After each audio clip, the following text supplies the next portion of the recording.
चलिए गाइस, तो एक बहुत बड़ा कंफ्यूजन पूरे देश भर में ये चल रहा है कि आखिर ओल्ड सिलेबस और न्यू सिलेबस में से ऑप्ट कौन सा करें।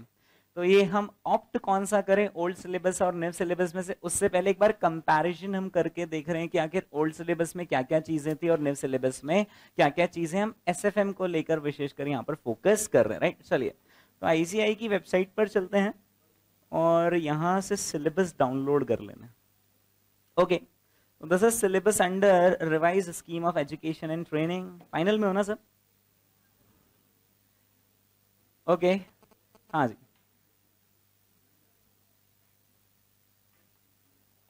This is final revise syllabus. Okay, और इसके बाद अपन फाइनल का जो पुराना वाला सिलेबस था ना, वो भी डाउनलोड कर लेते और हम नेक टू नेक कंपैरिजन कर लेंगे। ओके, सो ये है यहाँ पर फाइनल का पुराना वाला सिलेबस। देखकर ही लग रहा है ना आपको पुराना? ओके, सो ये देखो ना, यहाँ पर इसका लिखा हुआ है सो फाइनल एग्जिस्टिंग, इसको पुराना बोलना गलत हो जाएगा, इसको बोलते हैं एग्जिस्टिंग। ओके, इन दोनों फाइल्स को हम कंपेयर कर लेते हैं। So this is final existing and this is final revise. हम दोनों का कंपैरिजन कर लें एक बार। ओके,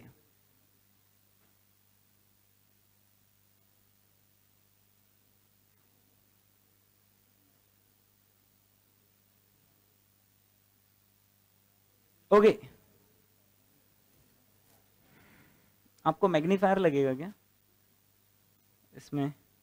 हाँ जी, चलिए अपन आते दोस्तों एसएफएम पर। एक बार कंपैरिजन हम करना चाह रहे हैं यहाँ पर कि आखिर पुराने सिलेबस में क्या था और नए सिलेबस में क्या है। ओके, सो यहां पर पहले लेफ्ट हैंड साइड में हम लिख रहे हैं, हम देख रहे हैं एग्जिस्टिंग सिलेबस फाइनल का, और राइट हैंड साइड में हम देख रहे हैं फाइनल का रिवाइज सिलेबस। ओके, यहां पर जहां तक चैप्टर नंबर 1 का सवाल है, ये जो financial policy and corporate strategy का सवाल है, ये पहला वाला सिलेबस जो है वो, ये पहला वाला जो चैप्टर है वो पूरी तरह से सेम है। देखिए, financial policy and corporate strategy और financial policy and corporate strategy, right. Okay, ये जो पोर्शन है ये ओल्ड में और न्यू में सेम है, यानी आप इसके अगर अंदर के कंटेंट्स भी मैच करेंगे तो ये वाले कंटेंट्स यहाँ वाले न्यू वाले से किससे मैच हो रहे हैं। So there is no change in this particular first chapter, right. First chapter is same. Second chapter दोस्तों हमारा पुराने सिलेबस में हुआ करता था project planning and capital budgeting. Project planning and capital budgeting. Capital budgeting यानी आपने नाम सुना हुआ है, यहां पर हम कैश फ्लो के प्रोजेक्शंस यानी कि cash flows after taxes, capital budgeting decisions लिया करते थे। Capital rationing, NPV, replacement decisions, preparation of project report and social cost benefit, जो कि न्यू सिलेबस में कहीं पर भी नजर नहीं आ रहा है। यानी एक तरीके से ऐसा कह सकते हैं कि जो कैपिटल बजटिंग का पोर्शन है वो पूरी तरह से सीए फाइनल से खत्म हो चुका है और वो शिफ्ट हो चुका है न्यू सिलेबस में। यानी कि कैपिटल बजटिंग के दो हिस्से हुआ करते थे सीए फाइनल के एग्जिस्टिंग सिलेबस में, कैपिटल बजटिंग और risk analysis in capital budgeting, वो पूरी तरह से कहां पर शिफ्ट कर दिया गया? आईपीसीसी में शिफ्ट कर दिया गया। इसके पहले आप आईपीसीसी में भी कैपिटल बजटिंग पढ़ते थे और फाइनल में भी कैपिटल बजटिंग पढ़ते थे। फाइनल के कैपिटल बजटिंग का डेफिनेटली लेवल ज्यादा होता था एज कंपेयर टू आईपीसीसी। अभी सारा का सारा सिलेबस कहां शिफ्ट कर दिया? आईपीसीसी में। तो यहां से जो हम न्यू सिलेबस में देख पा रहे हैं वो ये है कि कैपिटल बजटिंग टॉपिक यहां से डिलीट हो चुका है। फिर इसके बाद एग्जिस्टिंग सिलेबस में दोस्तों एक और चैप्टर हुआ करता था किसी जमाने में, लीजिंग, और एक और चैप्टर हुआ करता था डिविडेंड डिसीजंस। ये न्यू सिलेबस में कहीं पर भी पाए नहीं जा रहे, यानी न्यू सिलेबस से तीन चीजें एक साथ गायब हो गई। Capital budgeting including risk analysis in capital budgeting, leasing decisions and then dividend policy decisions, और ये तीनों शिफ्ट होकर पूरी तरह से आईपीसीसी में चल गए। ओके, अब इसके बाद अपन आते हैं कुछ और चीजों पर जो कि यहां पर बची हुई है ना।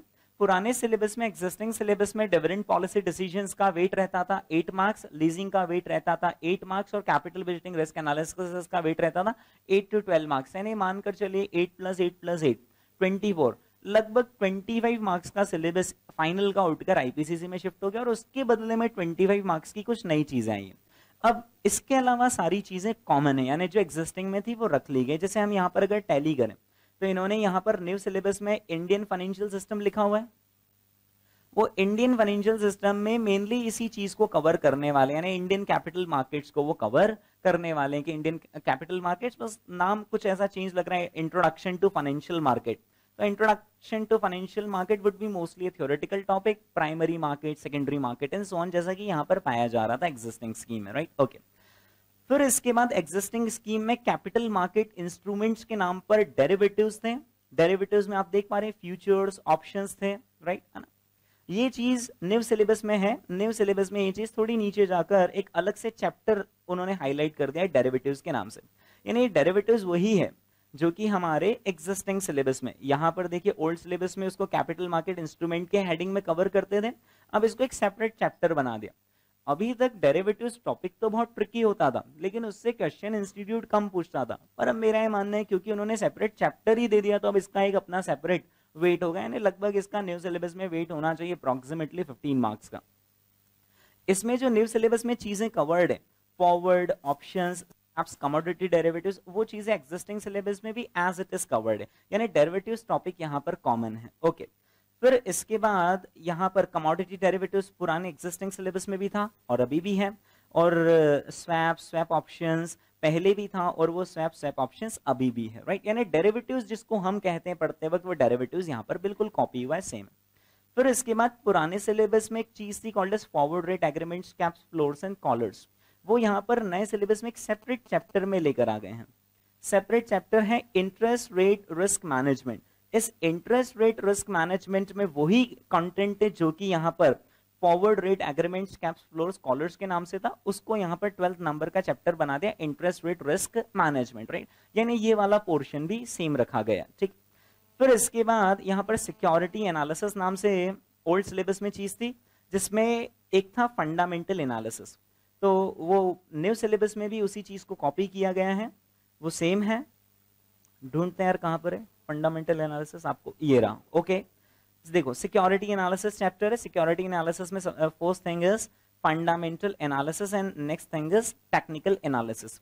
ये चीजें ओल्ड में भी है और न्यू में भी है, यानी कि फंडामेंटल एनालिसिस यहाँ आपको नजर आ रहा है और ये रहा टेक्निकल एनालिसिस, राइट। यानी ये चीज कैरी फॉरवर्ड हुई है। ओके, फिर इसके बाद portfolio theory and asset pricing, ये एग्जिस्टिंग सिलेबस में भी है और न्यू सिलेबस में भी। ये देखिए न्यू सिलेबस में पोर्टफोलियो मैनेजमेंट के नाम से, राइट। ओके, फिर इसके अंदर के जो कंटेंट जो वो एज इट इज यहाँ पर कॉपी होंगे, वो बस उन्होंने ऊपर के नाम बदले, अंदर के कंटेंट सेम होंगे। सिर्फ कंटेंट में अगर डिफरेंस है पोर्टफोलियो में, तो सिर्फ एक जगह पर आकर यहाँ पर डिफरेंस आ रहा है, risk analysis of investment in distressed securities.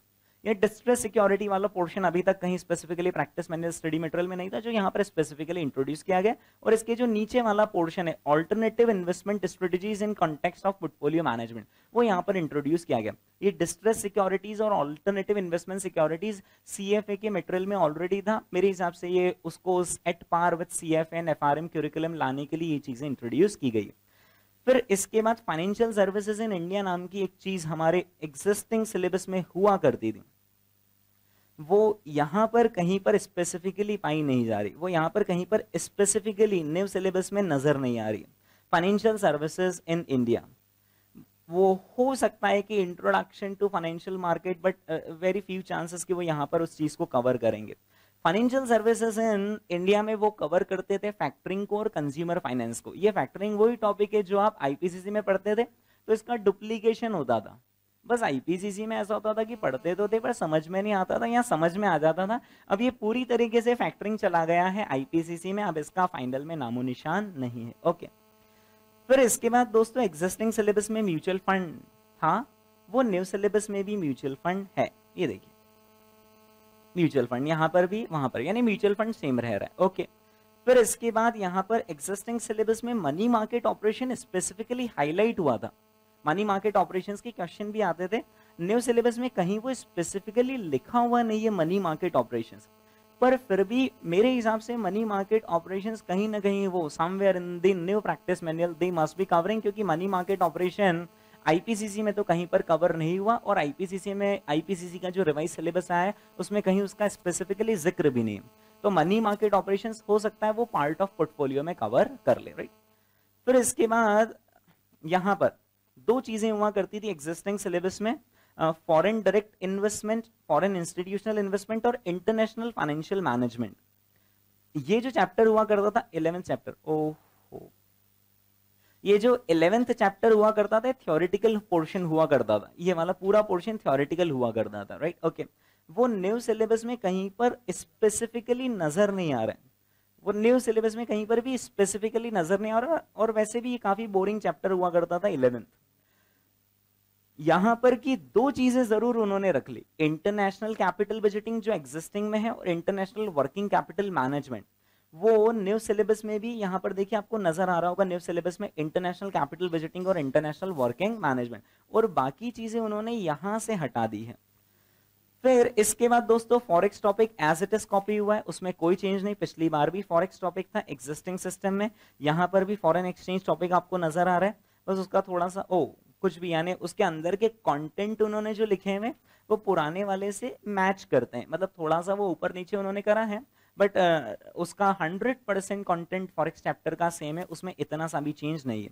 फिर इसके बाद एग्जिस्टिंग सिलेबस में दोस्तों मर्जर्स एक्विजिशंस एंड रीस्ट्रक्चरिंग था, न्यू सिलेबस में भी mergers acquisitions and restructuring as it is copy हुआ है, ये देखिए आप, mergers acquisitions and restructuring, okay. ये तो थी वो चीजें जो पुराने से नए में आई, यानी टू कंक्लूड एवरीथिंग, जितना अभी तक हमने देखा पुराने से नए में, तीन टॉपिक हट गए, capital budgeting including risk analysis in capital budgeting हट गया, डिविडेंड पॉलिसी हट गया और लीजिंग हट गया। इसके बाद जो बचे हुए टॉपिक है, portfolio management as it is copy हुआ है, mutual fund as it is copy हुआ है, बॉन्ड वैल्यूएशन भी कॉपी हुआ है। बॉन्ड वैल्यूएशन, ये यहाँ पर बॉन्ड वैल्यूएशन आपको नजर आएगा, उन्होंने फिक्स्ड इनकम एनालिसिस के नाम से उसको यहाँ पर लिखा हुआ है बॉन्ड वैल्यूएशन।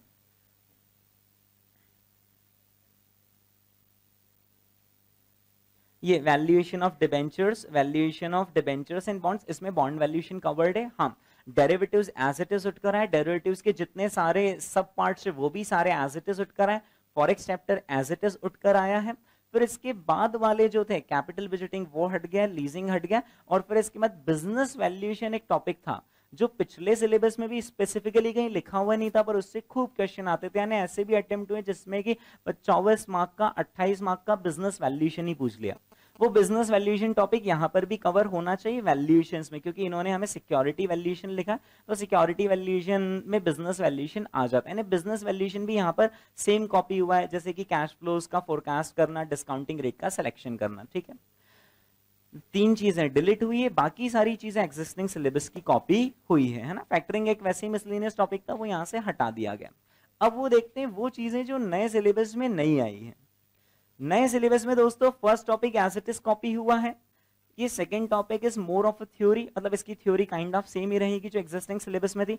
ये थर्ड टॉपिक जो है ये पूरी तरह से नया है, रिस्क मैनेजमेंट।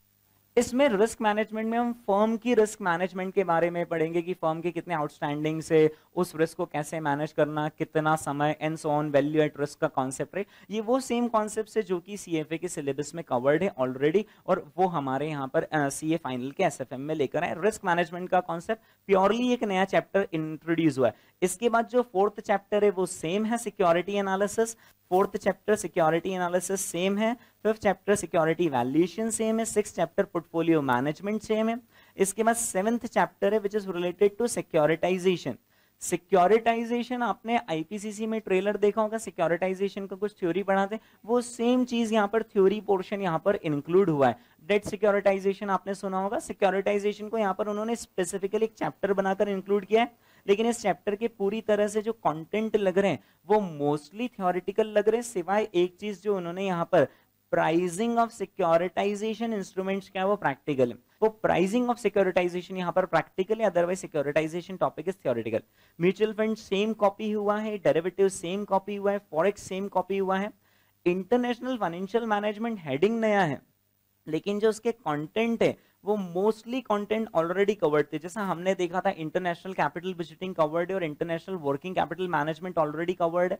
फिर multinational cash management existing syllabus में भी पढ़ाया जाता था। फॉरेक्स टॉपिक में मल्टीनेशनल कैश मैनेजमेंट की कहां से की कौन सी कंट्री की कैश उठाकर कहां पर लाई जाए। फिर उसके बाद मल्टीनेशनल रिसीवेबल्स मैनेजमेंट और इन्वेंट्री मैनेजमेंट यहां पर नया है। आप रिसीवेबल्स मैनेजमेंट और इन्वेंट्री मैनेजमेंट आईपीसीसी में already working capital management chapter में बस यहाँ पर मल्टीनेशनल लेवल पर उसको इंट्रोड्यूस किया गया। Interest rate risk management already existing syllabus में भी कवर्ड था, और कॉर्पोरेट वैल्यूएशन में हमारा बिजनेस वैल्यूएशन का पोर्शन कवर हो रहा है, और ये जितनी सारी मेथड्स लिखी है सारी की सारी मेथड्स एग्जिस्टिंग सिलेबस में भी थी, राइट। इनफैक्ट ये इकोनॉमिक वैल्यू एडेड एटसेट्रा सारी चीजें एग्जिस्टिंग सिलेबस में भी थी, ठीक है। मर्जर्स एंड एक्विजिशंस भी सेम कॉपी हुआ है। फिर इसके बाद दोस्तों international finance centre, constituents of international finance centre, Islamic finance, ये पोर्शन यहाँ पर नया ऐड हुआ है। It is mostly theoretical portion, right, okay. फिर इसके बाद स्टार्टअप फाइनेंस नया है, अगेन थ्योरेटिकल पोर्शन है, और small and medium enterprises specifically नया इंक्लूड हुआ है, again it is a theoretical portion, right. यानी एसएफएम के पेपर में थ्योरेटिकल पोर्शंस में एडिशन ज्यादा हुआ है। प्रैक्टिकल की बात करें तो risk management topic practically add हुआ है। सिक्योरिटाइजेशन में प्राइसिंग ऑफ सिक्योरिटाइजेशन इंस्ट्रूमेंट जो आप कभी आईपीसीसी में देखते भी नहीं थे वो नया इंक्लूड हुआ है। और इसके बाद उन्होंने कुछ वैल्यूएशन में एक आध टेक्निक नहीं जोड़ी, अदरवाइज बाकी चीजें सेम है। So to conclude, portfolio management as it is same आता है। यानी जो एफएम के 3 मेजर टॉपिक्स थे, portfolio management as it is same आता है, साथ में म्यूचुअल फंड और बॉन्ड वैल्यूएशन को भी लाता है। Derivatives as it is same आता है, और forex as it is same आता है। Business valuation as it is same आता है, राइट। नए टॉपिक में रिस्क मैनेजमेंट प्रैक्टिकली ऐड हुआ है, बाकी 2-3 टॉपिक यहाँ पर थ्योरेटिकल एडिशन हुआ है। यानी लगभग 25 मार्क की हेरा फेरी, 25 मार्क के वो टॉपिक आईपीसीसी में चल गए, और 25 मार्क के ये टॉपिक निव सिलेबस में आ गए। निव सिलेबस में मेरे हिसाब से थ्योरी का वेटेज थोड़ा सा बढ़ जाता है, क्योंकि थ्योरी के बहुत सारे स्पेसिफिकली उन्होंने टॉपिक्स इंक्लूड कर लिए। इसके पहले सिर्फ एक चैप्टर हुआ करता था थ्योरी का, अब उन्होंने 3 से 4 चैप्टर्स दे दिए थ्योरी की। यानी अब आपको एसएफएम में 100% प्रैक्टिकल का शायद मौका ना मिले, राइट। एसएफएम इसके पहले काफी स्कोरिंग हुआ करता था, क्योंकि ये जो 3 टॉपिक्स है, डिविडेंड, लीजिंग और कैपिटल बजटिंग, ये तीनों ही टॉपिक्स स्कोरिंग हुआ करते थे। स्कोरिंग टॉपिक शिफ्ट हो गए हैं आईपीसीसी में, और यहां पर उसके बदले में रिस्क मैनेजमेंट, जो कि इनसे डेफिनेटली ट्रिकियर है, वो आया है। प्राइसिंग ऑफ सिक्योरिटाइजेशन ट्रिकियर है। So to conclude everything, SFM का सिलेबस थोड़ा सा जैसा पहले के कंपैरिजन में था वो टफ हो चुका है। ऐसा बता रहे कि एफआर का सिलेबस थोड़ा आसान हो गया, तो उसके बदले में एसएफएम थोड़ा सा टफ हो गया। एसएफएम की फैकल्टी की वैल्यू ओके। चलिए दोस्तों, कंपैरिजन था, लगभग 25 मार्क की हेरा फेरी है। ओके चलिए।